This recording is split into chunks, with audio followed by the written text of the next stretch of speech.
il faudra le mettre dans de l'eau chaude, il faut le bouillir. Et quand ça bout à temps, vous pouvez pas voir les serrères là, parce que souvent aussi ils sont très forts pour ça. Hein. Ils peuvent enlever le. Il faut avoir une conduite en forêt. Très souvent. Mais moi je ne suis pas allergique. Si vous êtes allergique, faites attention. En réalité, si vous êtes allergique, ne vous embêtez pas à vraiment aller dans des risques. Parce qu'il y a des gens, quand 2 abeilles vous piquent, tu vois que la tête est gonflée. L'année dernière, avec l'ENSA, les étudiants de l'ENSA, j'ai reçu 17 piqûres. Hein, sur la tête. Oh non, 17. Ça faisait mal, bien sûr. Mais, naturellement, ça plus facilement. Donc, voilà en réalité. Avec le professeur, et s'il y a des questions encore autres que ça, vous pouvez les poser. Hein, parce qu'ils ont fait le lieutenant a été vraiment extraordinaire pour nous montrer les choses. Maintenant, l'autre aspect, c'était d'abord du conseil de danse, l'autre aspect, c'était de voir si la disponibilité d'un espace où ils vont pratiquer. Parce que vraiment, je ne m'attendais pas du tout à ça, mais ça a été vraiment une visite dont les résultats sont vraiment extraordinaires. Nous en remercions et remercions le lieutenant. Peut-être si les étudiants ont des questions précises à faire. En tout cas, moi, je suis vraiment satisfait. Moi, j'avais posé une tour m'investir dans l'apiculture et faire la production et l'exportation. Bon, c'est ça mon projet. Peut-être approfondir la formation avec vos disponibilités. Moi, je vais essayer de revenir, vous rencontrer personnellement, essayer de voir qu'est-ce qu'on peut faire. Et après, tu vas produire où? En Guinée? Bon, non, je vais produire en Casamance, je vais produire en Tamba. Du miel de la mangrove? Oui, faire du miel, différents types de miel. Ils mettent le feu, et là, c'est dangereux. Ils brûlent. Et vous savez qu'est-ce que j'ai remarqué à Kaolack? Souvent, ils font du miel, et le goût du miel, c'est pratiquement la bonne partie de la gomme. La gomme, elle est comestible. Mais ce n'est pas du miel en réalité. Donc, c'est possible. C'est très possible. En tout cas, c'est un beau prénom. On va pas prendre dans notre miel. Tous les miels qu'on amène. On peut nous amener du miel de la Casamance, mais on va tester. Pour savoir est-ce que c'est un bon miel ou bien ça a été mélangé avec des choses. Parce que nous, on est à un peu de mal. Mais vraiment, on va collaborer. Parce que nous, on va être au centre quand même de la production. Et là, on va la traiter en compte de notre contrat. Et puis, on va faire beaucoup de choses. Pour ça, dans ce village, c'est le début. C'est là, on a fait dans le village.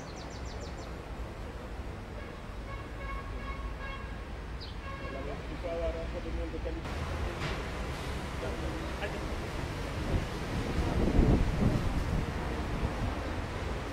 Oui, vous savez, nous, on fardeau pour les populations. Si ça devient un atout, la gestion est facile. Si la gestion devient un fardeau, les populations ils vont se mettre là. Ils disent que c'est un projet. Vous nous donnez en maille. Quand le projet termine, on respecte. Donc, il faudra penser à une gestion en Afrique. Et ça va permettre aux mouvements qui vont venir gérer. Il y a l'unité de transformation, on ne vous l'a pas montré. On a fait une unité de transformation de céréales. Et madame, ça c'est pas ça, c'est la fédération. Pas montré.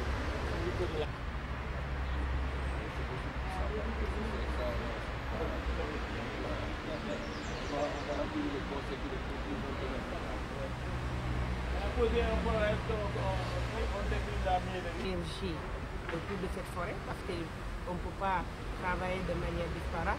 On a mis en place des comités de surveillance. Et au sein de ces comités de surveillance, il y a des groupements de femmes. Et on a mis en place un comité de gestion pour la miellerie et pour autre chose, l'unité de transformation, etc. L'unité de transformation des noix d'anacarde. Et c'est ce comité de gestion-là qui va gérer. Et au sein de ce comité, il y a des représentants de chaque groupement. Et ce sont ces femmes-là ou hommes qui vont siéger au niveau de l'unité et qui vont travailler avec les populations. Il y en a d'autres groupements dans les villages et ces gens-là vont venir être les clients pour l'unité de seulement ils vont préserver la forêt, mais ils vont... Exactement. Ils y trouvent leur intérêt. Déjà qu'ils trouvent leur intérêt jusqu'à la mise en place de cette unité. Donc je pense que ce sont des relais d'information et de sensibilisation à la vie des populations. Ok? Les écoles environnantes de la forêt. Et ces élèves seront des relais auprès de leur famille pour relayer l'information sur la préservation et la sauvegarde de l'enfant et Étudiant Bon, un instant, je prends quelques PC ici, puis après on passe à... Les filles souriez. Par rapport à la gestion, avec les groupements, nous avons produit ce qu'on appelle un code de conduite consensuel. Ils ont ce qu'on appelle un comité fédéral. Donc, il y a des interdits, il y a ce qu'on accepte et ce qu'on n'accepte pas. Et nous, notre souhait, c'est toute la production, que ce soit maraîchère, culturelle et en même temps même de l'apiculture, tout est bio. On ne veut pas les insecticides. On ne veut pas travailler avec un peu de poison. Parce que nous sommes la première forêt urbaine du Sénégal. Donc il faut quand même qu'on monte la voie avant de démarrer autre chose. Je vais donner le document à votre professeur. Ça c'est la deuxième édition. Il faut le lire en classe et vous donner le feedback. On a besoin quand même d'évoluer avec ça. Mais ça a été fait avec les groupements et nous-mêmes. Le code de conduite consensuelle de la forêt classée d'Embao. Ce n'est pas un code forestier. Mais quand même, on s'inspire du code forestier parce qu'il y a des interdits. Bon, on ne sanctionne pas pour mettre en prison, mais quand même, on peut quand même tenter la personne, dire que ce que tu as fait, ce n'est pas du tout sérieux. Ou bien on t'amène au service des eaux et forêts maintenant qui va s'appuyer sur le code forestier pour taper dessus.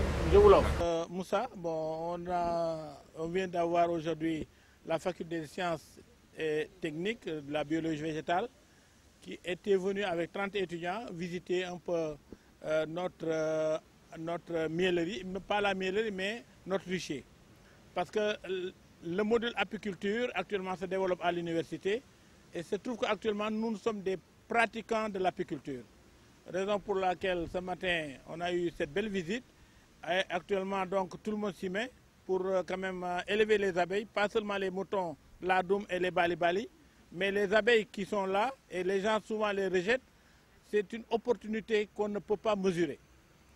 On peut faire gagner des millions, ou même je peux dire que même le Sénégal peut gagner des milliards rien qu'à travers l'apiculture.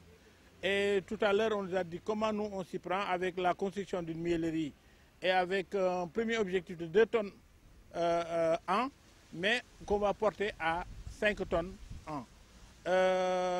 Actuellement, nous avons produit du miel d'eucalyptus, du miel de nanacarde, du miel de niaouli et du miel toute fleur. Ils viennent de terminer la visite et j'en ai profité pour leur montrer aussi le code de conduite consensuel, qui est un document, je peux dire, qui a été fait d'une manière consultative avec nos groupements de femmes, avec nos apiculteurs, avec les services forestiers. Et aujourd'hui, on a besoin d'avoir des feedbacks. On en donne souvent pour recevoir quand même d'autres informations.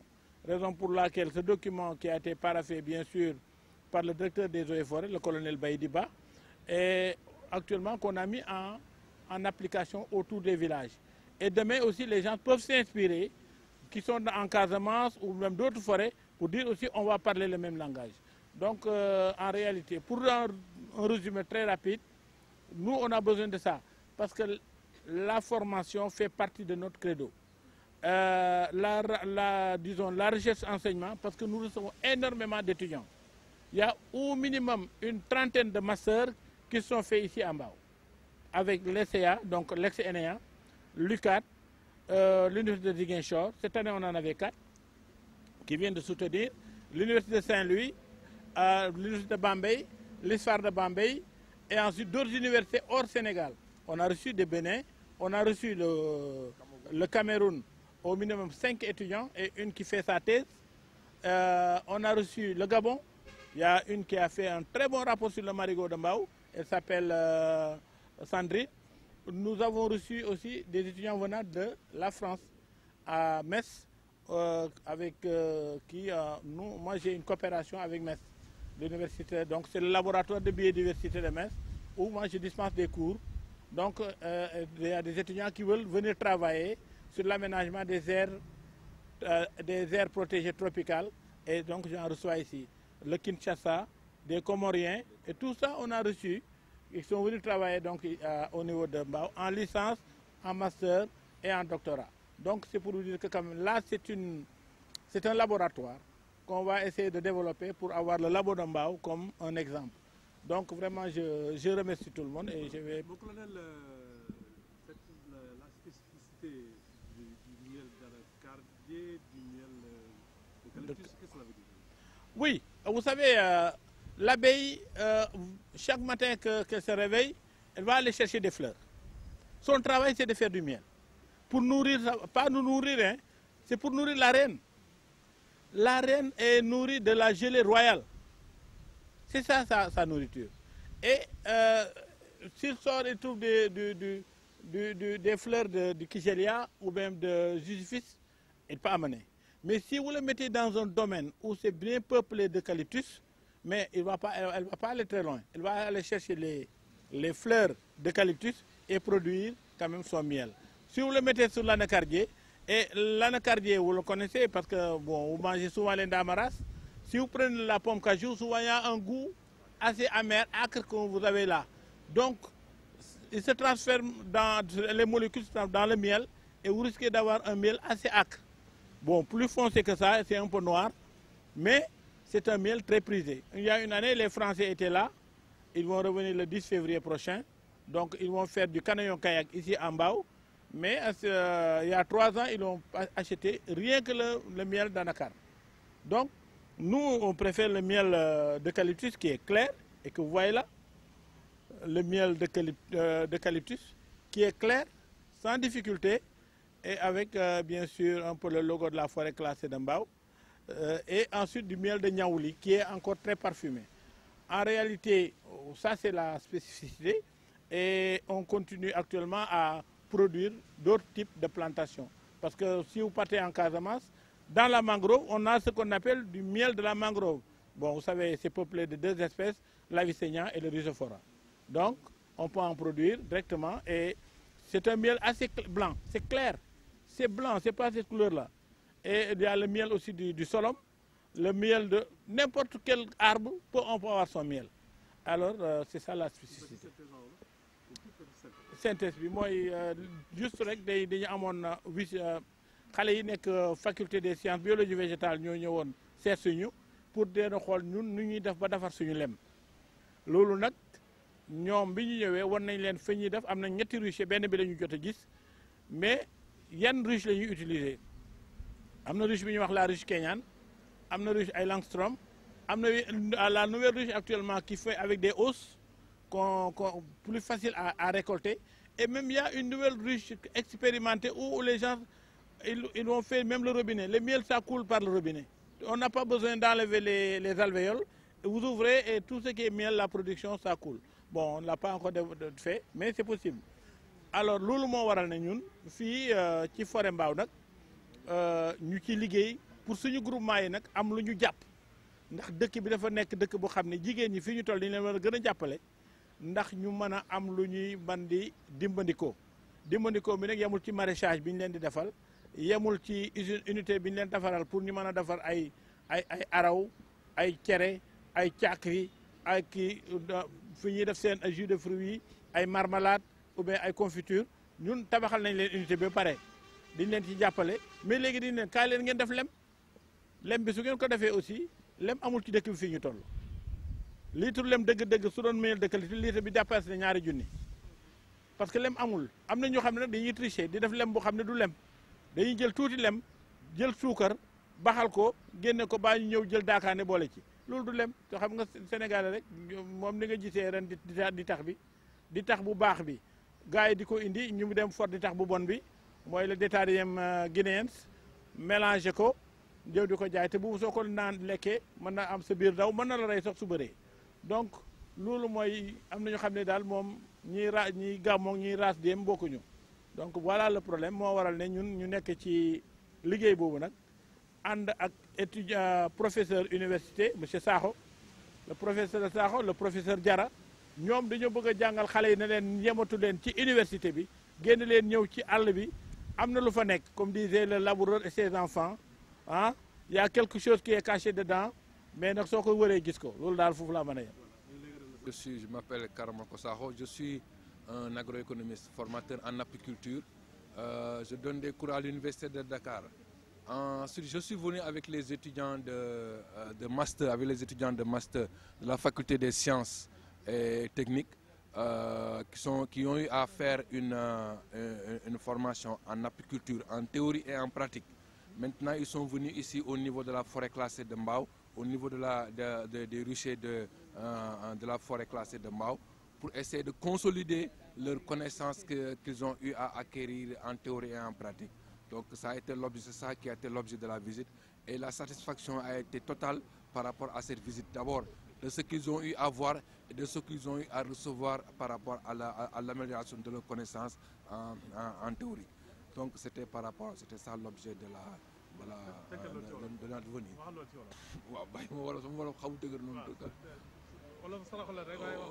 C'est que donc dañu ñëwoon étudiants yu faculté de sciences lañu dañu doon jàng d'abord théoriquement lan la ñuy liggéey ci affaire apiculture.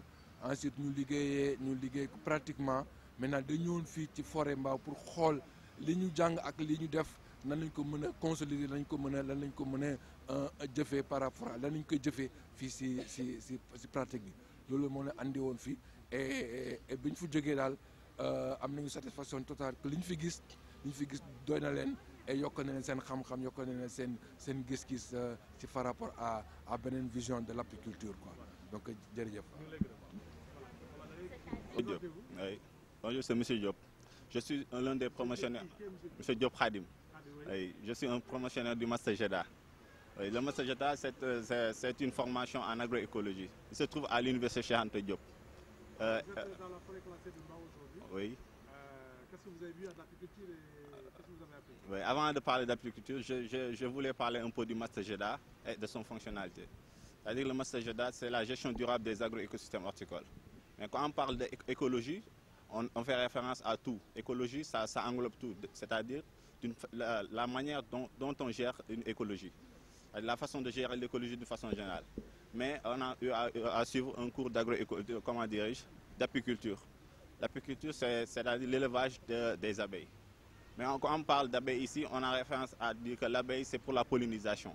Mais l'abeille aussi joue un autre rôle dans la production de miel. Oui, c'est ça.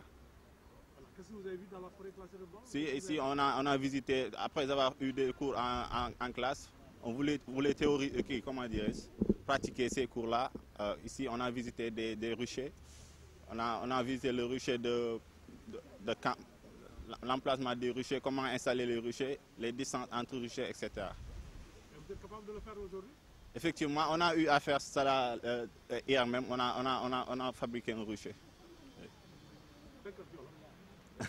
Asalaamaaleykum, maa ngi nuyu ñëpp. Je m'appelle Khadim, maa ngi tudd Khadim Diop. Man étudiant la ci faculté des sciences et techniques ci master bi ñuy wax master JEDA. Master JEDA mu ngi master boo xam ne agroécologie la ñuy def. Agroécologie moom mooy def agriculture boo xam ne sans yàq dara ci gàncax gi et cetera. Mais tey dañoo ñëwoon fii pour visiter forêt classée Mbao parce que dañoo defoon benn cours bi ñuy wax apiculture. mooy ni ñuy yaree ay yamb comme on le dit yar yamb boobu noonu am na ay avantages aussi parce que da ngay produire miel bi ngay produire mën nga ko jaay ensuite aussi mën na jouer benn rôle bi nga xam ne mooy rôle bi defar gàncax gi di polliniser gàncax gi daal tey loolu moo nekkoon objectif suñu visite bi fii nii. ngeen jàng lan.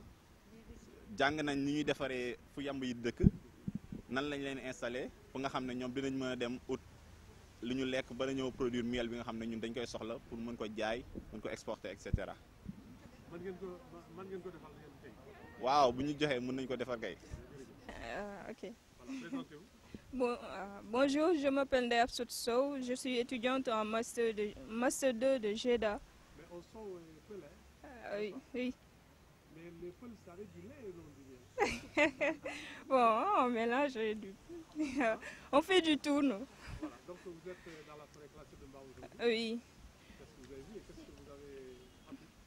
Bon, tout d'abord, nous avions fait un cours sur l'apiculture et par la suite, nous avons décidé de faire une visite dans la forêt. Et une visite guidée par le colonel Seck.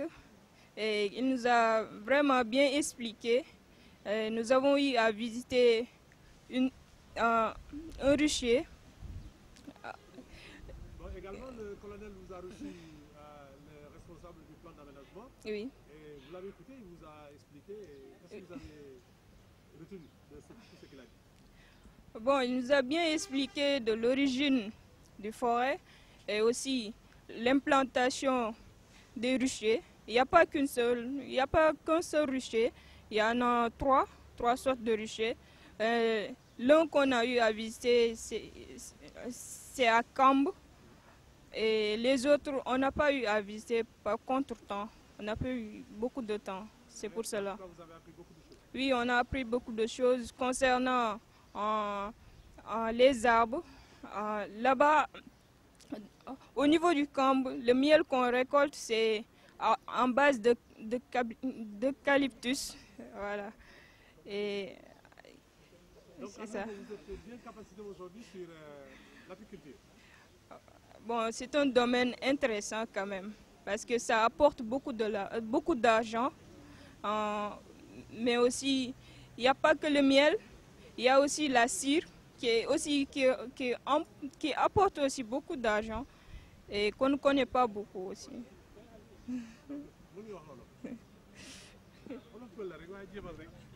Ndeye Absatou Sow, étudiante là en master 2 GEDA. Dañoo ñëwoon fii ci forêt bi pour def visite après sunu cours en apiculture, c'est-à-dire production de miel. Lem voilà. Léegi benn visite guidée la ñu amoon. Kii moo ñu guidé woon colonel Seck et lieutenant Seck. Lu ñu sati voilà lu ñu yokk xam-xam waaw. Ci wàllu lem. Te visité nañu site rucher. Waaw am na ñu ci jàpp te tamit wax nañu kiiwu forêt bi origine forêt bi waaw installation kañ lañ ko installé waaw wax nañ tamit kañ lañu installé wax nañ ci cosaanu forêt bi kañ lañu installé kii bi rucher bi c'était en 2014 loolu yëpp daal expliqué nañu ba mu leer daal merci beaucoup. Voilà, et c'est parti. Ne bougez plus, hein.